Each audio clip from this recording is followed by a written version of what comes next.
Hello, everyone. This is Rick, and welcome to Astral Club. This is a continuation of a roadmap to a fair and just society. Before we get into it, just want to mention a few things. Patreon. If you'd like to support the channel, you can certainly do so on Patreon.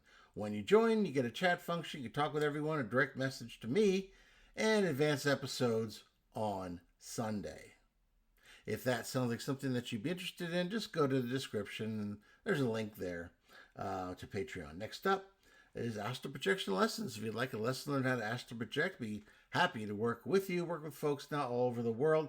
Had some great success. If that sounds interesting, then just go to the description. There's an email there. Ask for more information.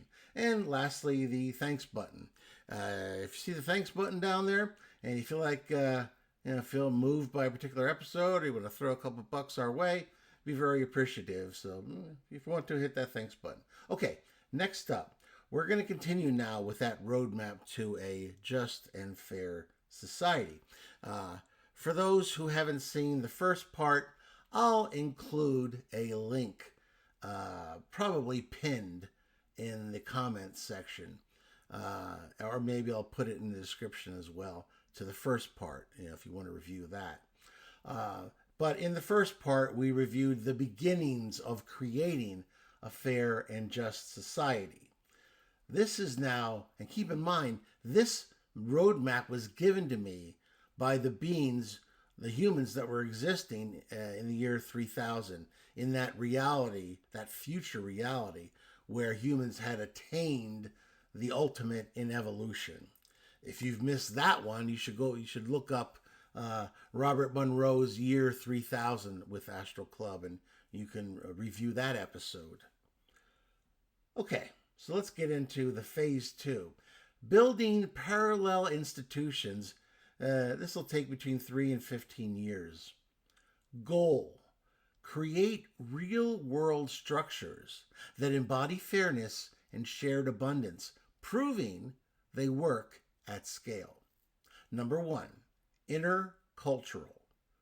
Train movement generalists, people who understand organizing, facilitation, conflict resolution, digital security, and basic law. I've always thought, for instance, that schools should teach conflict resolution as a regular course. I mean, let's face it, we go through school and there's so much stuff that we learn. Much of it, let's face it, we never use.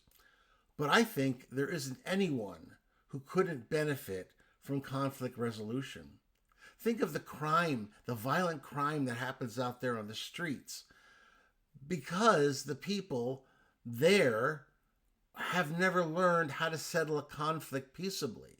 For them, the only way to settle a conflict is through violence.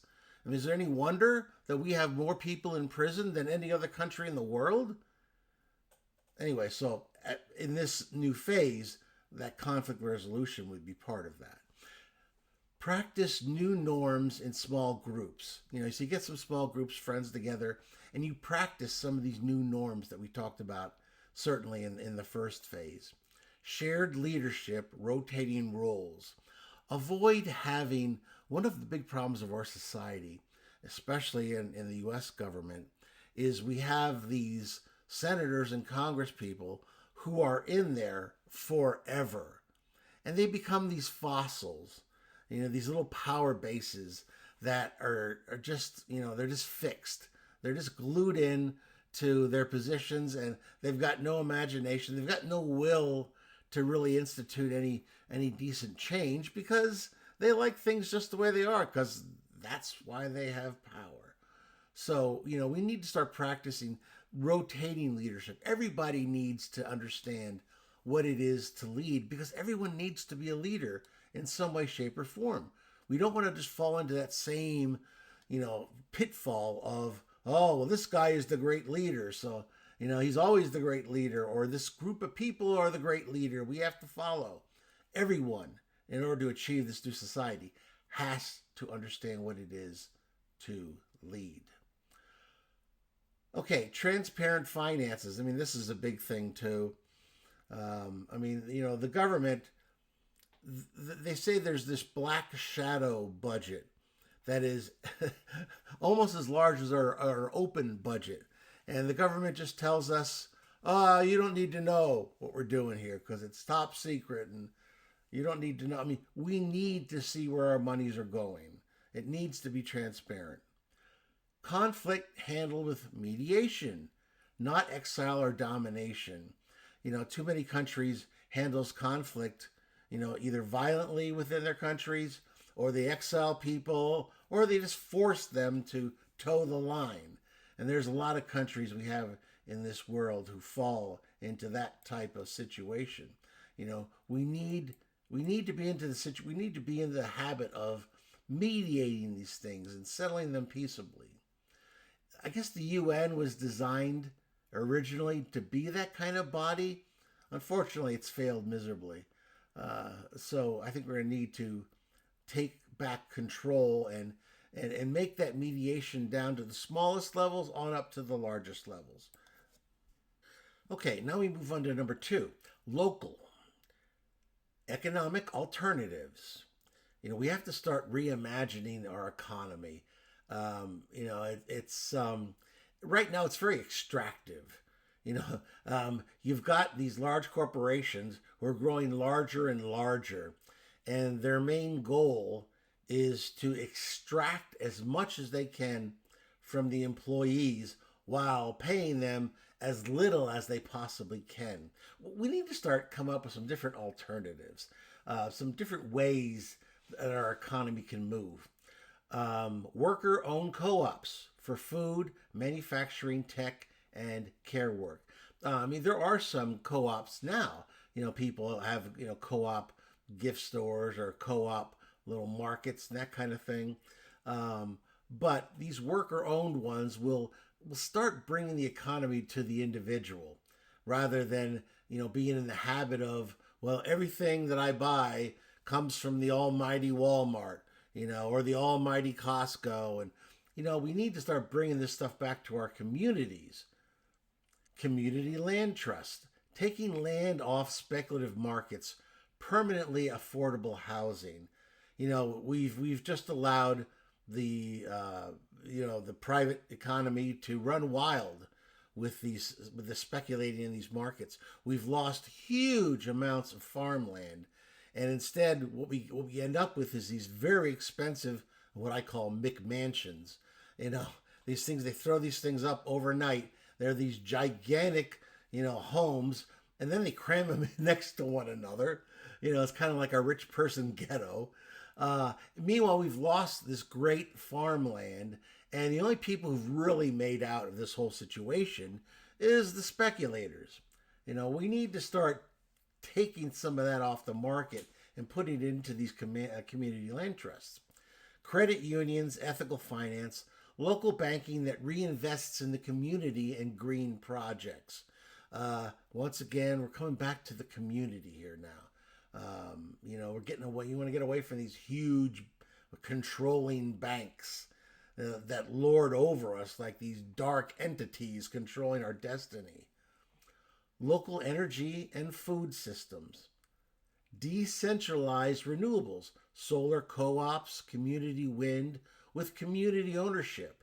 There is some solar right now, there's some wind, but the wind is controlled by big companies, and solar panels. Yeah, okay, people put that on their roofs and stuff, but there's so much more that can be done if we get the community involved.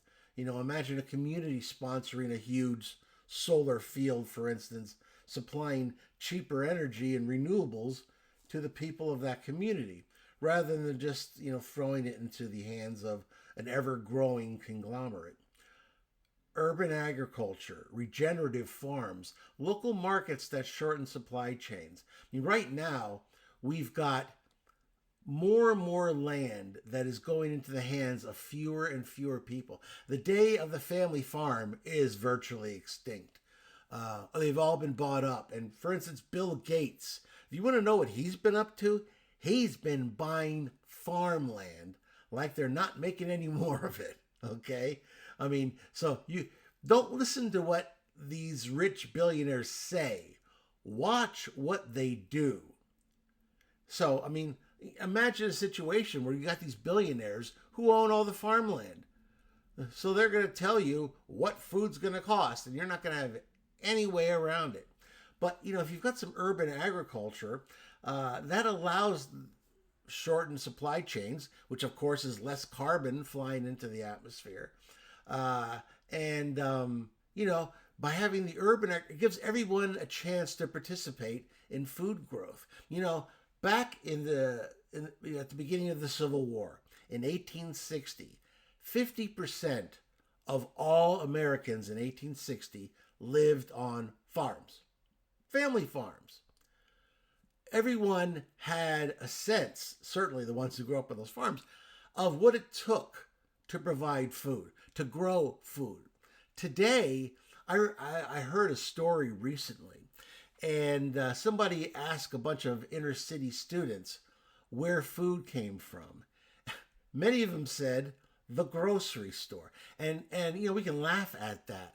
But what does that say? It says that we are so disconnected now from how food is grown, where food is grown, that our children think that it sprouts magically from the almighty grocery store, which is typically nowadays owned by some conglomerate, like Kroger. So we need to, bring that back so that everyone understands what it takes, even if it's just a small garden, growing tomatoes and some other vegetables like that are easy to grow. And it'll show your kids that, oh yeah, see, food doesn't spring up at the grocery store. This is how it grows. So they become part of the process. And we can start buying less and less from these huge conglomerates. Citizens directly decide how to spend a portion of the city budgets. We can have committees where it's not just a representative situation, where individual citizens can have some input as to where some money can be put. All of this will build skill and trust in the democratic process. And that's the problem. I think nowadays we've become very separate. I mean, our forefathers were very much involved and felt very much a part of the political process. Today, I think the average citizen doesn't even think about it until it's voting day. After that, they feel, well, politics is in the hands of the masters. They don't even become part of it anymore. It's just like the politicians say, citizens, shut up and don't say anything until we tell you when and where to vote. Number 3, national. Legal recognition for commons and co-ops. Laws that make it easier to start and finance cooperatives. Get rid of all that crappy bureaucratic stuff. Protect community land trusts. Recognize new forms of democratic ownership. Tax policy that discourages hoarding and encourages circulation. Progressive income and wealth taxes, which we kind of have now, really. Tax breaks for shared ownership, green investment, and mission-locked enterprises. Universal basic floors. As we go to this marvelous future society where AI is going to do all the work, it kind of puts us in a quandary, doesn't it? If Amazon gets their way and eventually they've got like 3 employees and all the rest is being done by AI and robots, and the trucks are driven by robots and everything, we're going to need to get to a point where we're going to have to figure out how we're going to recreate our society so that people, can actually have, the wealth, the money that they can actually buy some of these products. Sometimes I wonder if Amazon even thinks about that. It's like, if there's no more workers anymore, who's going to buy your stuff? So we're going to need experiments and transitions toward a universal basic income, or guaranteed basic services like housing, education, health, and transit. What's happened, and that'll help to smooth out the wealth gap a little bit. Through COVID, the average person has become poorer unless you're in the top 1%. They have done extremely well. And what's happening is that more and more of the wealth of this country, and I suspect Europe, is going into the hands of fewer and fewer people. So the rich have gotten a lot richer, and everyone else, the middle class and those who are lower income, have gotten poorer and poorer. And as someone who is a student of history, if you want to destabilize a society that will end in a violent revolution, then what you should do is have a wealth disparity, such that the huge section of the wealth is in the hands of a small little financial nobility, and the rest fight over the scraps. Because what happens is eventually you end up with a large populace who start thinking that they have nothing to lose anymore from making a destabilized society, from having a violent revolution. And so this universal basic income, I think, will help to hopefully smooth out that wealth gap a little bit. Because look, I mean, I'm not saying everybody should be making the same amount of money. There are people who are taking risks. They're entrepreneurs and that kind of stuff. They work hard. But, there comes a point where, how many billions do you need? I mean, Jeff Bezos makes more money taking a nap than most people will make in their lifetime. Okay. How much do you really need? I don't think he could spend all the money he has if he tried. So, and the problem is that, we've got these tax breaks that are given to the rich, and they hire these expensive accountants, and they end up in a situation where a billionaire pays less taxes than the average middle class person. And that's ludicrous. That has to be addressed. Okay, what's up?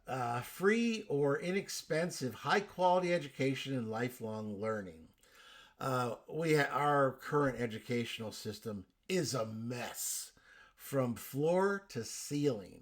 I mean, geez, don't even get me started on that. I could talk about that for years. We're spending more and more, and kids are learning less and less. In many, especially in urban areas, schools are nothing more than a babysitting service or a pre-detention facility. We're not getting the job done. And then for the people who are going off to college, we are miring them in enormous amounts of debt.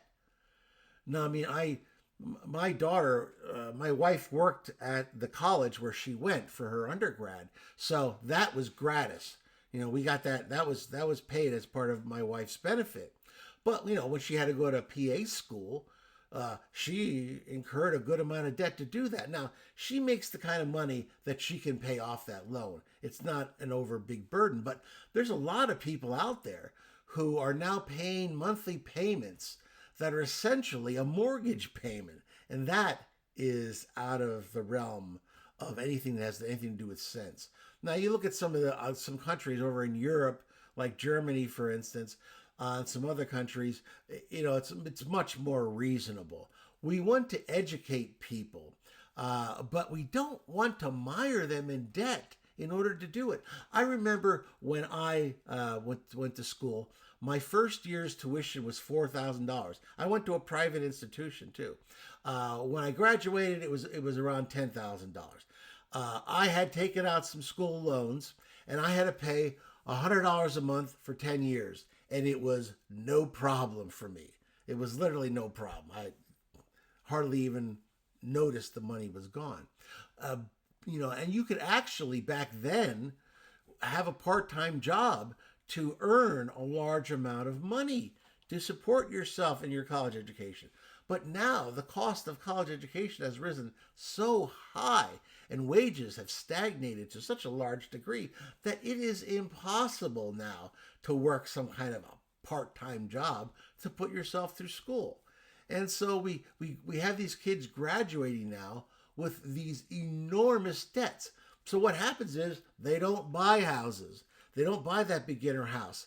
They don't start becoming a part of our economy. They can't afford it, so they're living with their parents, or they're in some apartment with 3 roommates, so they can actually afford the money that's involved.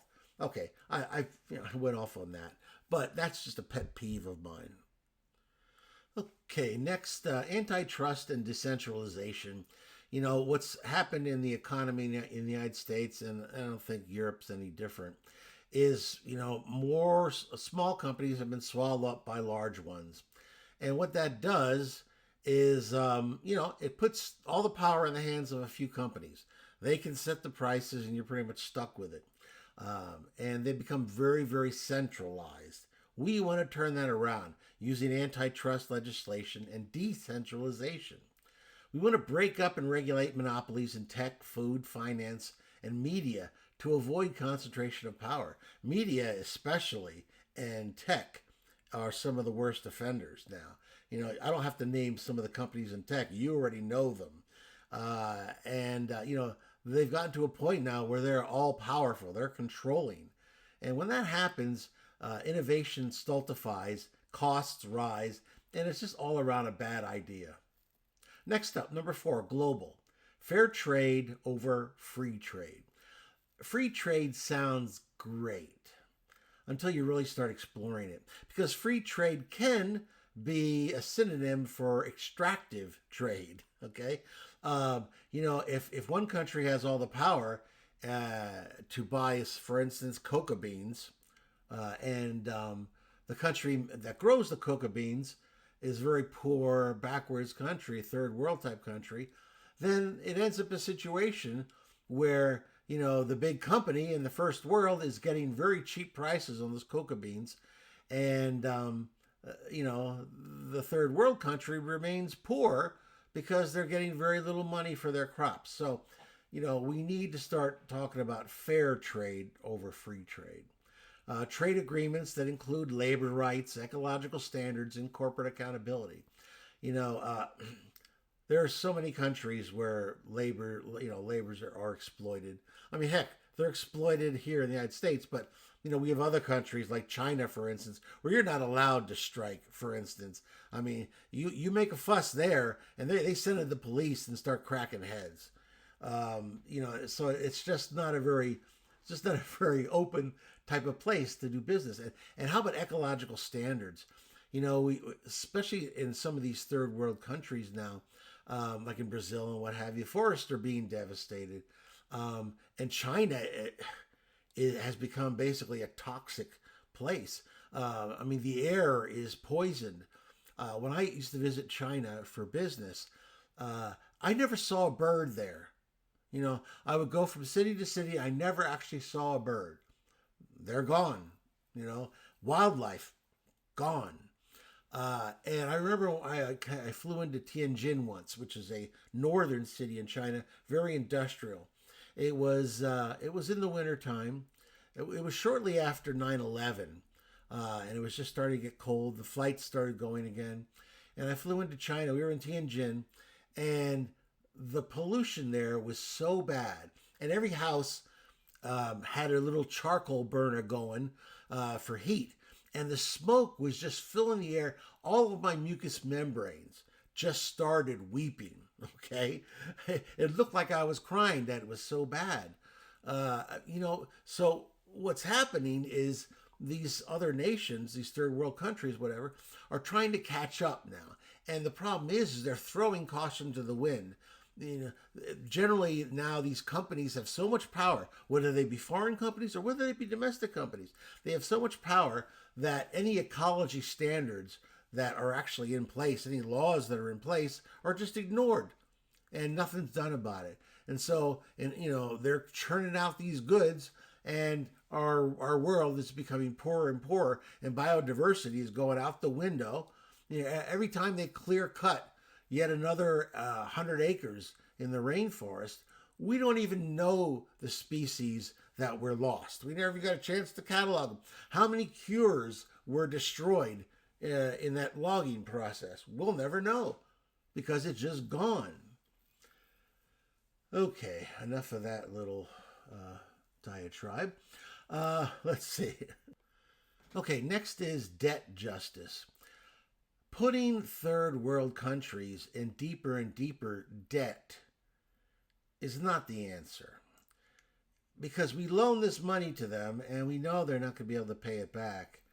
And, China is one of the worst examples right now. They got this Belt and Road program, which on the surface sounds very beneficent, but it's got an evil backing behind it, because China loans some of these foreign governments billions of dollars that they know they're never going to be able to repay. They know that up front. And so what happens then is the country says, we can't pay you back. And then they say, okay, well, we're going to take your port, or we're going to take, your coal mine, your gold mines, or whatever. And so, we're just trapping them into debt slavery, and they're losing their sovereignty because they're slaves to this debt. There has to be a better way to help them to evolve without trapping them in this debt slavery. Renegotiate or cancel unjust sovereign debts that keep poor nations trapped. Well, I just talked about that. Global commons governance. Well, once again, that's something I think the UN was supposed to deal with. They never quite made that happen. Renegotiate or cancel unjust sovereign debts that keep poor nations trapped. International frameworks to protect oceans, atmosphere, polar regions, and critical biodiversity. Our polar regions now are starting. We're starting to see pollution there. Those areas are some of the last truly virgin and clean areas on Earth, and we're starting to pollute them now. And we just need to stop that. And because there's some countries out there that all they care about is extractive programs. Grab whatever they can, and they don't care about anything else. Let's see here. Open source platforms and shared knowledge for clean energy, medicine, and agriculture. We don't need to hold on to this information. If a country has a good idea, that's new for clean energy, medicine, or agriculture, we should be sharing it, not holding it tightly to ourselves. Okay, the outcome of phase 2. We should be living examples of shared abundance, co-ops, land trusts, community-owned utilities, and more. People can see and join them. Okay, so that is phase 2 of the roadmap to a fair and just society. I hope you found that interesting. I hope you weren't too put off by my diatribes, but there's some of these things that I feel quite passionately about. If you liked it, please hit the like button, share it with those of like mind, subscribe if you haven't already, comments and questions. What do you think about some of these points? Do you agree? Do you disagree? Let me know. At any rate, this is Rick, and I will see you on the astral plane.